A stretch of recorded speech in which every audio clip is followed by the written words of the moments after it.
Hello et bienvenue dans l'épisode 6 de mon podcast C'était juste une anecdote. Des histoires qui semblent anodines mais révèlent bien plus, parce que la vie c'est souvent ça, des petites choses qui nous font grandir, réfléchir ou simplement sourire. Épisode 6, l'art d'être sous antidépresseur. Au moment où j'écris ces mots, nous sommes mercredi 9h. Cette année, j'ai la chance d'avoir le mercredi matin rien que pour moi.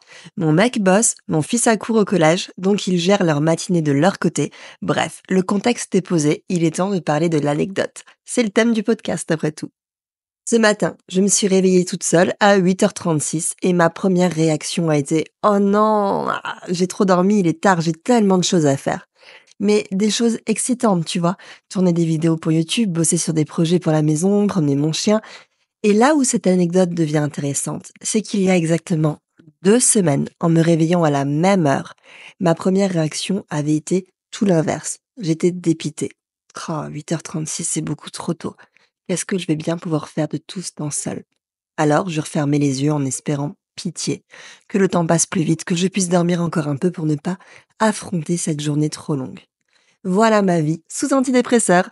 Ce qui sépare ces 2 semaines, ce ne sont ni des projets devenus soudainement plus excitants, ni un soleil radieux qui m'aurait boosté d'énergie. Non, c'est juste une question de dosage. On avait tenté de réduire mon traitement, mais mon corps ne l'a pas accepté. Et quand le grammage n'est pas le bon, c'est comme si les ténèbres étaient tes seuls compagnons, comme s'ils aspiraient toute pensée positive avant même qu'elle ait eu le temps d'exister. Tu vois ces vidéos d'affirmation positive? Je m'aime, aujourd'hui sera une journée remplie de joie. Eh ben, il y a quelques années, je trouvais ça ridicule. Jusqu'à ce que j'en ai besoin moi-même. Il y a 15 jours, mes pensées n'étaient que noirceur. J'entendais mon fils et mon mec se préparer le matin et je me sentais comme un poids inutile, un boulet qui entravait leur bonheur. Aujourd'hui, je les ai entendus et je me suis étirée dans mon lit avec un grand sourire, savourant ces quelques minutes supplémentaires sous mes draps doux.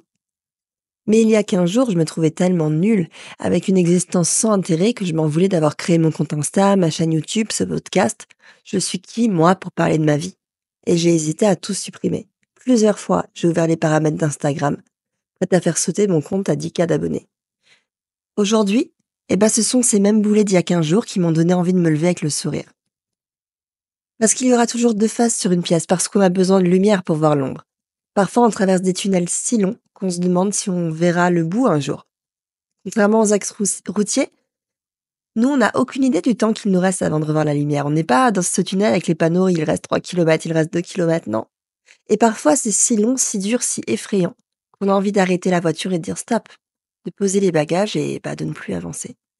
Et c'est à ce moment-là qu'on a besoin des autres. Aujourd'hui, mon traitement a refait effet, le grammage a été ajusté, la période d'adaptation est finie et j'ai le sentiment d'être moi à nouveau. Et pas une version de moi-même encore meilleure, pas moi en mieux, non, juste moi. Et je regarde ces dernières semaines avec tellement de bienveillance, parce que bordel, c'était dur. Et si seulement ça avait été la seule période difficile. Après, comme me l'a dit ma médecin, certaines personnes ont besoin de médicaments pour réguler leur tension et personne ne trouve ça problématique. Eh bien moi, actuellement, à 36 ans, j'ai besoin d'un médicament qui m'aide à réguler mes neurotransmetteurs et qui s'appelle un antidépresseur. Et après plus d'1 an de traitement, enfin, j'en ai pas honte, enfin je me sens pleine de gratitude que ce traitement existe car je vois à quoi ressemblerait ma vie actuellement si je ne l'avais pas.